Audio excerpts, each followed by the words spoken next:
Imagens de câmeras de segurança são ferramentas essenciais para investigadores solucionarem crimes.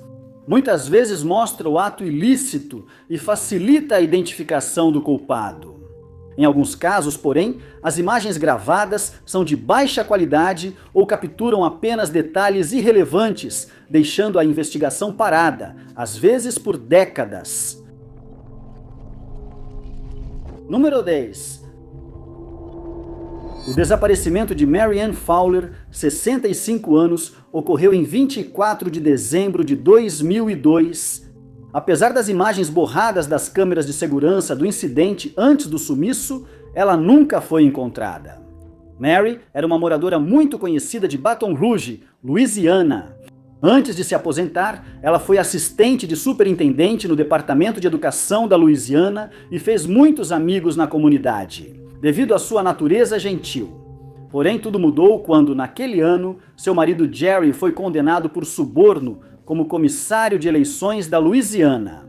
Mary seguia dedicada e visitava-o na prisão no Texas sempre que podia, geralmente nos feriados, inclusive na véspera de Natal daquele ano. Com a temporada festiva em andamento, ela sentia falta dele e decidiu viajar ao Texas para vê-lo. Ela avisou seus familiares em Lake Charles e combinou de passar a noite lá antes de viajar. Ela foi até a rodovia A 415 em Port Allen e parou em um Subway para comer. Ela pegou o pedido e saiu da loja, mas depois notaram que seu carro continuava no estacionamento, o que acharam estranho.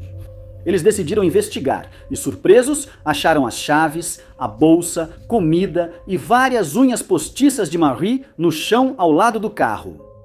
Eles entraram em contato com a polícia, que após analisar a cena, determinou que Marie havia sido sequestrada após uma luta com seu agressor.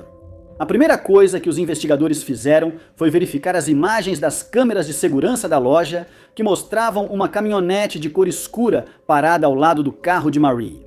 Nas imagens borradas, Marie é agarrada por um homem que a força a entrar no veículo e foge em alta velocidade. O suspeito não foi identificado porque seu rosto estava coberto por um toldo fora da loja. Como a câmera era rotativa, a polícia teve apenas uma visão rápida do crime, mas era certo que Marie estava em apuros. Suspeitou-se de imediato que ela era vítima de Derek Todd Lee, conhecido como o assassino em série de Baton Rouge. Ele dirigia uma caminhonete Chevrolet escura que vendeu quando a polícia começou a procurar um veículo assim. Os registros do celular de Lee mostraram que ele estava na mesma área que Mary antes do sequestro dela. Um dos livros de Mary foi achado no distrito de Iberville, onde Lee havia deixado os restos de uma vítima. No passado, Lee nunca revelou se tirou a vida de Mary, mas ele acabou falecendo sem divulgar mais informações, deixando o caso dela um mistério que talvez nunca seja resolvido. Número 9. Em julho de 2013, Marie-Josie Benítez, 53 anos, e sua filha Alison, 19, moravam na França. Alison era modelo e tinha aspirações de se tornar uma rainha da beleza na época. Ela deveria competir em um concurso no mês seguinte e Marie havia decidido acompanhá-la. Elas acertaram com Francisco, marido de Marie, que ele pagaria o aluguel ao se mudarem. Francisco, 50 anos ainda, era ligado à Legião Estrangeira Francesa, pois já servira como suboficial no corpo militar. O casamento de 20 anos com Marie enfrentou dificuldades, pois ele se ausentava muito por obrigações e surgiram rumores de um caso.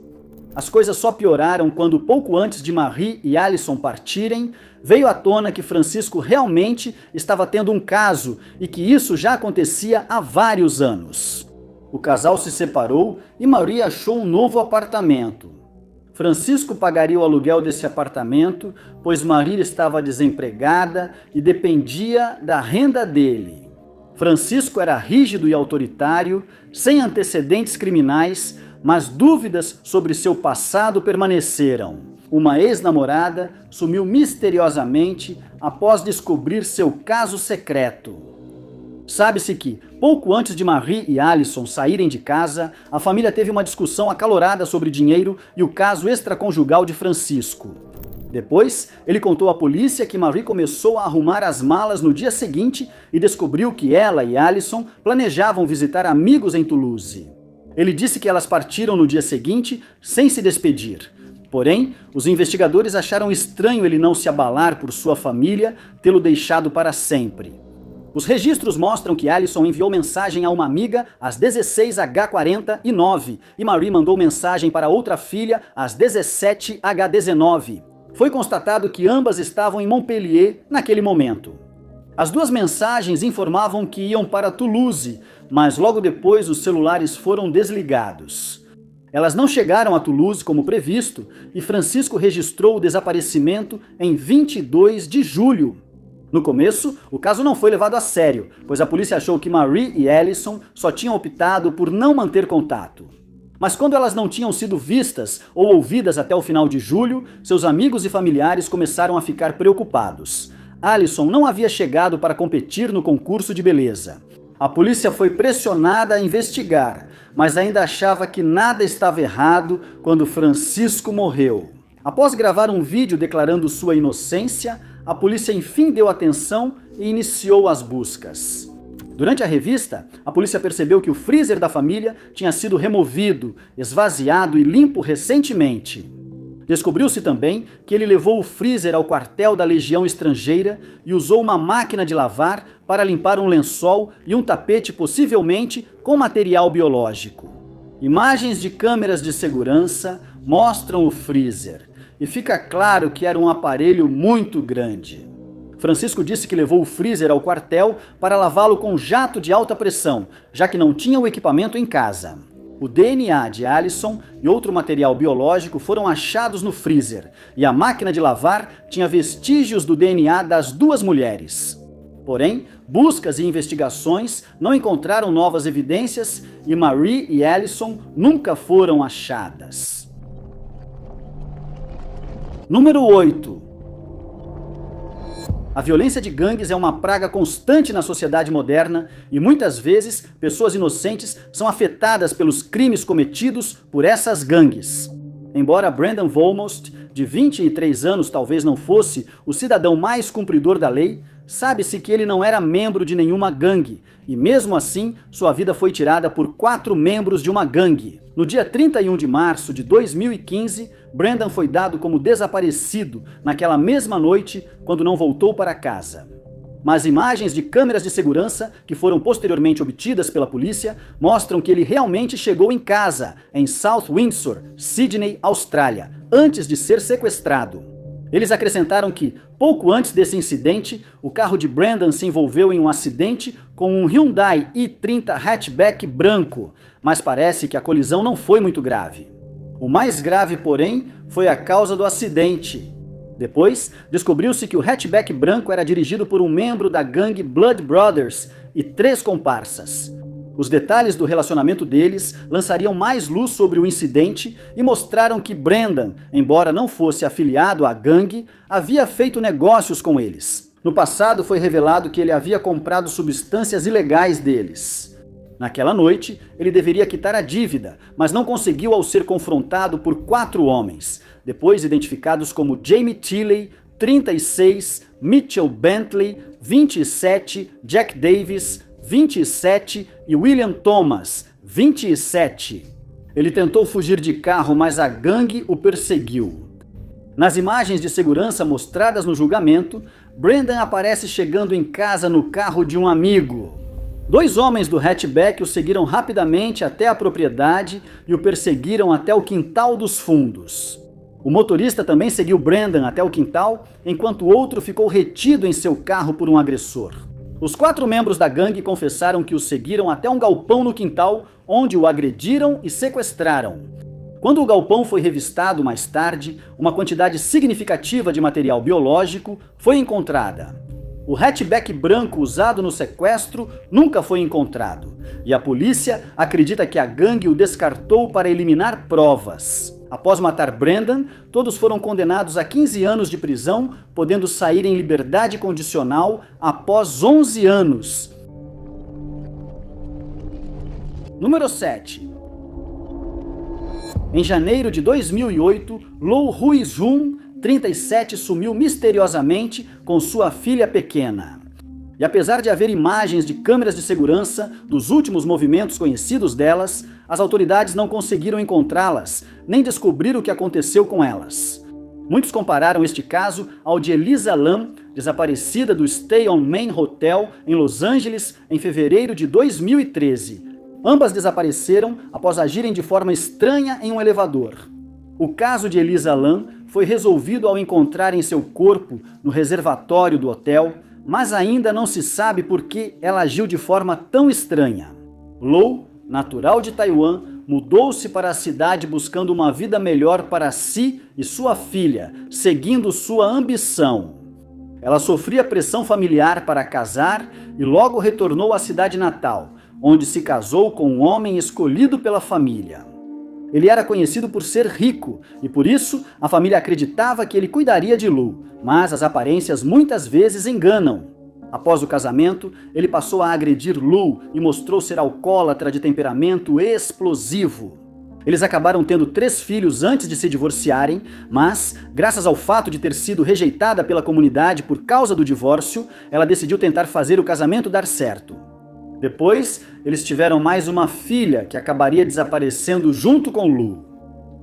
O mistério começou em 20 de janeiro de 2008, após Lou deixar seus 3 filhos na casa dos avós. Estranhamente, ela foi ao prédio Yuanlin Finance com a filha, e amigos e familiares ainda não entendem por que fez isso, já que ela não tinha nenhum assunto lá e não conhecia ninguém que trabalhasse na empresa. Depois, ela entrou no elevador, apertou o último andar e começou a agir de forma estranha. Nas imagens das câmeras de segurança do incidente, Lou e sua filha podem ser vistas no elevador, e ela tira os sapatos dela e da filha. Lou também tirou o casaco, o que era estranho já que fazia muito frio. Ela deixou as roupas no elevador, pegou a filha e foi ao último andar, nunca mais sendo vista. Após mãe e filha serem dadas como desaparecidas, imagens das câmeras foram achadas quando seguranças notaram sapatos e roupas no elevador, iniciando a busca por elas. As câmeras de segurança do hotel foram verificadas, mas, de forma impressionante, Lou nunca mais foi vista. Reservatórios de água, saídas de segurança e o sistema de esgoto do hotel foram verificados, mas nenhum sinal da mãe e filha foi encontrado. O caso de Lou segue sem solução e ninguém sabe o que ocorreu com ela e sua filha naquele dia. Número 6. A família de Eudora Branches, 53 anos, do leste de Londres, África do Sul, acredita que alguém da comunidade sabe o motivo do seu desaparecimento. Apesar dos apelos ao público, ninguém trouxe informações sobre seu paradeiro. Eudora tem 4 filhos, todos desesperados por respostas. No caso do desaparecimento dela, sabe-se que ela sofre de epilepsia e foi diagnosticada com esquizofrenia, o que torna o desaparecimento ainda mais alarmante, já que ela pode não conseguir cuidar de si mesma adequadamente sozinha. Ela precisa tomar medicação diária para ambas as condições e, sem isso, pode ter dificuldade para funcionar normalmente. Assim, a polícia afirmou ser essencial encontrar Eudora rapidamente, mas não teve muitos avanços no caso. Por volta das 8h30 de 25 de outubro de 2024, ela foi vista caminhando fora de casa em Parkside. Depois, soube-se que ela perdeu a paciência numa discussão com o namorado e familiares dele, saindo apressada de casa. Ela disse que planejava ir a uma delegacia em Buffalo Flats para conversar com policiais. Ela queria registrar um boletim de ocorrência contra o namorado e a família dele, mas ficou comprovado que não chegou a fazê-lo. Eudora não voltou para casa nem contatou o namorado, continuando desaparecida. 6 meses depois, a família fez um apelo ao público pedindo que quem a viu naquela noite se manifestasse, mas até hoje ninguém fez isso. Os filhos disseram que cada dia, sem notícias da mãe, é um peso e que estão desesperados por respostas. Monique, filha mais velha de Eudora, disse ter visto a mãe naquela noite. Ela foi até a casa de Monique após sair da sua e relatou a discussão. Monique percebeu que a mãe estava muito angustiada, chorando e tremendo. Mas, por razões desconhecidas, ela se recusou a dizer sobre o que foi a discussão. Monique pediu que sua mãe esperasse o filho chegar do trabalho e sugeriu que depois fossem à casa de Eudora para conversar com o namorado dela e entender o motivo de seu abalo. Mas a mãe dela recusou e disse que, se isso continuasse, arrumaria suas coisas e buscaria outro lugar para morar. Ela sugeriu que viver nas ruas ou no mato seria melhor. Depois, saiu da casa da filha e desapareceu, deixando óculos e dentadura. Um amigo contou que Eudora deixou o celular e os óculos com ele, e ao voltar após guardá-los, ela já havia ido embora. Quem tiver informações sobre seu paradeiro deve contatar o Departamento de Polícia de Buffalo Flats pelo 0727 301 221. Número 5. No desaparecimento de Raymond Keough, 62 anos, suspeita-se que ele foi sequestrado pela Polícia Real da Malásia e ainda não foi encontrado. Raymond trabalhava como pastor cristão em Kuala Lumpur e gerenciava uma organização de apoio a pessoas com vírus da imunodeficiência humana, que enfrentam abuso de substâncias, assim como mães solteiras e filhos. Também veio à tona que, em algum momento, as autoridades investigaram essa organização quando sua equipe foi acusada de tentar converter pessoas de fé muçulmana ao cristianismo por meio de atos de caridade. Essas alegações foram descartadas por falta de fundamento. Em fevereiro de 2013, a vida de Keough parecia estar de volta aos trilhos, e ele havia se tornado bem conhecido em sua comunidade graças ao trabalho de caridade que estava realizando. No dia 13 de fevereiro, ele sumiu sem deixar rastros, e uma investigação começou após ser dado como desaparecido.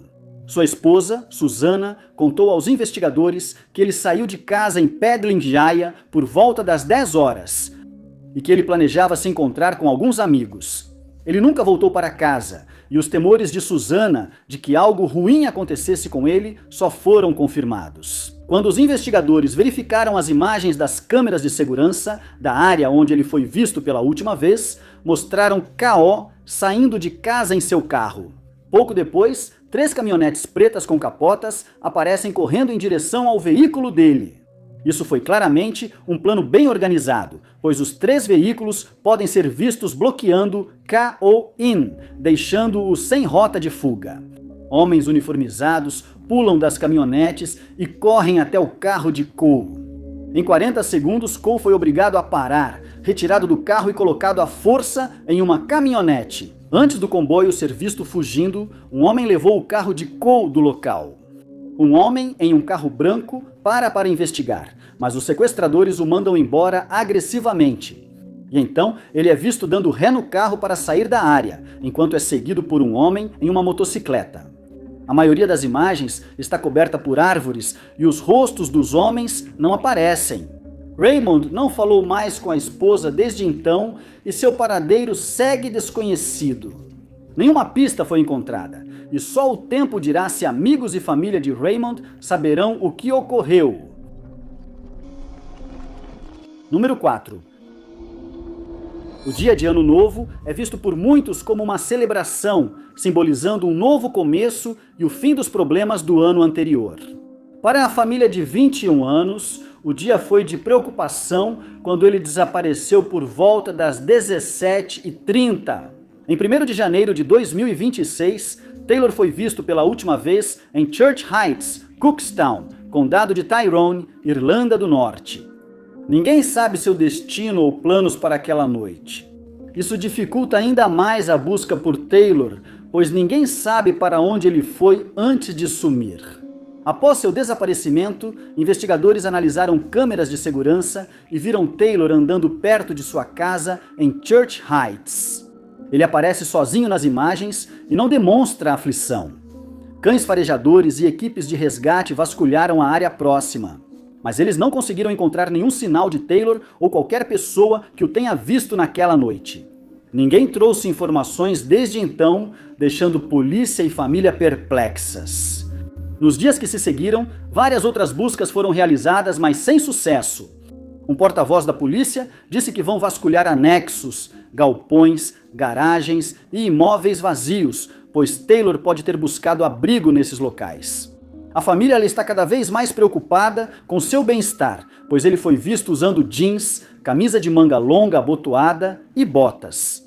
Eles acham que isso não bastaria para protegê-lo do frio intenso da região na época do desaparecimento. Foram divulgadas imagens das câmeras de segurança para o público, mas até agora ninguém trouxe informações.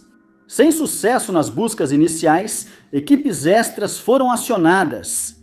Os buscadores exploraram terrenos difíceis e corpos d'água na região, caso Taylor tivesse caído na água, mas não encontraram nenhum sinal dele. O Serviço Comunitário de Resgate e a Associação de Cães de Busca e Resgate da Irlanda do Norte também se juntaram aos esforços. E muitos voluntários se disponibilizaram na tentativa de localizar Taylor, para que sua família finalmente possa receber as respostas de que precisa. A família de Taylor fez um apelo ao público para que fiquem atentos a ele e entrem em contato com a polícia caso tenham qualquer informação que possa ajudar a resolver o caso. Moradores da região foram orientados a checar imagens de suas câmeras de segurança para registros de Taylor naquela noite. Se aparecerem outras imagens, pode ajudar a indicar sua direção. Se viu Taylor ou sabe onde ele está, ligue para o Crime Stoppers 08 00 555 111. Número 3. A polícia divulgou imagem de circuito interno no caso do desaparecimento de Jason Fraser, 35 anos, Anderson, que não foi visto por seus amigos e familiares desde o dia 12 de dezembro de 2025. A família afirmou enfrentar dificuldades com a ausência dele e por não saber o que ocorreu. Eles pedem aos moradores da Escócia que relatem avistamentos de Jason, visto pela última vez às 18h, para que ele volte para casa em segurança, em 12 de dezembro, enquanto caminhava em East Ayrshire. Mas nenhum de seus amigos ou familiares sabe para onde ele pretendia ir e, por isso, ainda não se sabe quais áreas ele visitou naquele dia. Quando ele não entrou em contato com a família, até o dia 18 de dezembro, eles registraram um boletim de desaparecimento. E desde então, muitas buscas foram realizadas, mas nenhuma teve resultados positivos. No dia 28 de dezembro, vasculharam uma área arborizada em Katrine. Esperava-se que Jason estivesse perdido na floresta e fosse encontrado, mas isso não aconteceu. A família de Jason esperava que ele voltasse para casa ou entrasse em contato com eles no dia de Natal. Mas quando isso não aconteceu, eles souberam que algo estava muito errado. Já que ele não ficaria simplesmente sem dar notícias, especialmente em feriados, tão voltados para a família. A mãe dele disse que o desaparecimento de Jason é muito incomum, pois ele sempre mantinha contato com a família quando estava fora de casa. Por um tempo, ela também acredita que alguém na comunidade local tem informações sobre o caso. Ela solicitou que entrem em contato anônimo com a polícia, se quiserem, para que o caso avance. Jason não falou em viajar longe de Katrine nas festas, e parentes de outras regiões não tiveram notícias dele desde o sumiço. Imagens de câmeras de segurança foram encontradas, mas pouco ajudaram. Ela não ofereceu nenhuma pista adicional sobre o paradeiro de Jason. A polícia analisa imagens de câmeras próximas, mas ainda não informou outro avistamento do homem desaparecido. Quem viu Jason deve ligar para o 101 e informar o incidente 991 de 18 de dezembro de 2025. Número 2. O interior da Austrália é muito perigoso e já causou muitas mortes, seja por se perderem lá ou pelos elementos rigorosos do local. Andamuca, cidade interiorana famosa pela mineração de opala, é também onde nasceu Trisha Graff, 41 anos desaparecida desde 12 de dezembro de 2025. Trisha foi ao hotel Rocks by Downs na noite em que desapareceu. Como ficou um tempo lá com uma amiga, ela ainda estava no hotel às 00h19. Na manhã seguinte, relataram que ela saiu logo depois, presumivelmente indo para casa. Ela foi vista dirigindo pela Dunstan Drive em direção a Andamuka por volta das 2h. Seus passos após essa aparição seguem misteriosos. Ela dirigia um Ford Territory branco 2012 acompanhada da amiga. Logo depois, ela sofreu um acidente ao não conseguir desviar de um canguru na estrada. Perto de Andamuka, as duas mulheres optaram por não parar na área remota e seguiram para a cidade. Elas foram ao noroeste da cidade visitar alguém. Depois, ela saiu sozinha para uma curta viagem até em casa, mas nunca chegou. No dia seguinte, sua parceira ficou preocupada quando Trisha não fez contato e ao meio-dia começaram a procurá-la com uma amiga. Eles ficaram mais preocupados ao achar a primeira pista, o veículo de Trisha abandonado em um monte de terra próximo à represa azul. Notou-se que o carro tinha danos, presumidos como resultado da colisão com o canguru. Na noite anterior, o carro ficou preso de modo que não podia ser retirado dirigindo. E acredita-se que Patrícia então saiu do veículo, seja para procurar ajuda ou para caminhar até em casa o restante do trajeto. Mas isso ainda é especulação. Sem outros sinais dela, a polícia foi acionada e buscas começaram imediatamente perto do carro de Trisha. A busca foi feita a pé e aérea, pois a área é grande e não se sabia para onde ela poderia ter ido, mas não houve resultado. Mergulhadores da polícia foram chamados para vasculhar corpos d'água na região, e eles contaram com a ajuda de voluntários da comunidade de Andamuka. Mas, mesmo assim, nenhuma outra pista foi encontrada. As sandálias de Trisha foram achadas no chão, ao lado do carro, o que a polícia achou estranho. Como ela teria que percorrer longa distância para buscar ajuda ou voltar para casa, fazer isso descalça não seria opção. Além disso, ela não teria ido muito longe sem os sapatos, e por isso era esperado que fosse encontrada relativamente rápido. Como isso não ocorreu, a polícia passou a suspeitar de crime e classificou o desaparecimento como grave.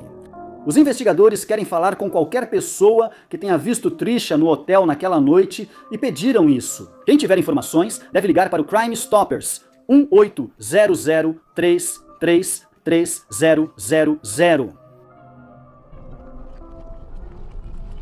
Número 1. Câmeras de segurança registraram os últimos movimentos conhecidos de Nick Frischka. Turista alemão de 23 anos desapareceu em trilha na cidade do Cabo, África do Sul, em 2023. Em fevereiro, Nick estava animado para explorar a cidade do Cabo e foi visto várias vezes nas praias tirando fotos. Ele estava em uma pousada em Pinelands, onde câmeras de segurança registraram imagens do caso. Nick, bombeiro voluntário, era conhecido por ser saudável e em forma por correr. Tinha viajado para a África do Sul naquele ano, depois de economizar para a viagem, que ele fez antes de começar a universidade de volta na Alemanha. Ele também é conhecido por ser um experiente aventureiro ao ar livre, que costumava fazer trilhas em seu tempo livre. No dia do desaparecimento, ele foi visto por mergulhadores fotografando nas pedras ao lado do oceano. Quando ele não retornou ao seu alojamento, a polícia foi informada e uma investigação foi iniciada. Imagens de câmeras de segurança da pousada mostram ele saindo do estabelecimento naquele dia e indo para um dia de caminhada. O horário registrado nas imagens sugere que ele saiu por volta das 10 da manhã. Naquela manhã, ele também foi registrado por outras câmeras em uma loja de conveniência. Nessas imagens, ele aparece carregando sua mochila com várias pessoas ao seu redor. Uma câmera no Santuário de Aves e Parque dos Macacos, Mundo das Aves, flagrou Nick andando pelo parque, usando shorts, camisa de manga curta, meias pretas e sapatos brancos. Ele ainda estava com a mochila e parecia se divertir explorando a área por volta das 13h30. Câmeras registraram ele andando por uma trilha em Hout Bay e testemunhas o viram perto de Hangberg na mesma trilha. Essa foi a última vez que ele foi visto e não foi mais localizado. As buscas falharam no início, mas dias depois a mochila de Nick foi achada com um homem, que foi preso na hora. Carlo Gintanten disse à polícia que ele, seu irmão Melvin Van Roy Peterson, Isham Fisher e mais um encontraram Nick na trilha e decidiram roubá-lo. Eles disseram ter levado a mochila e o celular dele sob ameaça de arma de fogo, mas negaram tê-lo ferido. Os 4 homens foram presos e acusados de roubo qualificado e posse ilegal de armas de fogo. O julgamento dos 4 assaltantes segue em andamento e eles podem enfrentar mais acusações caso Nick não seja encontrado. Por enquanto, a família de Nick mantém a esperança de que alguém apareça com mais informações e que o caso dele finalmente seja resolvido. Muito obrigado por assistirem. Se você gostou deste vídeo, não deixe de clicar no botão de curtir. Além disso, não se esqueça de se inscrever e ativar o sininho para ficar por dentro de todos os nossos próximos vídeos. Mas meu nome é Top 5 Desconhecidos e eu vejo vocês no próximo vídeo.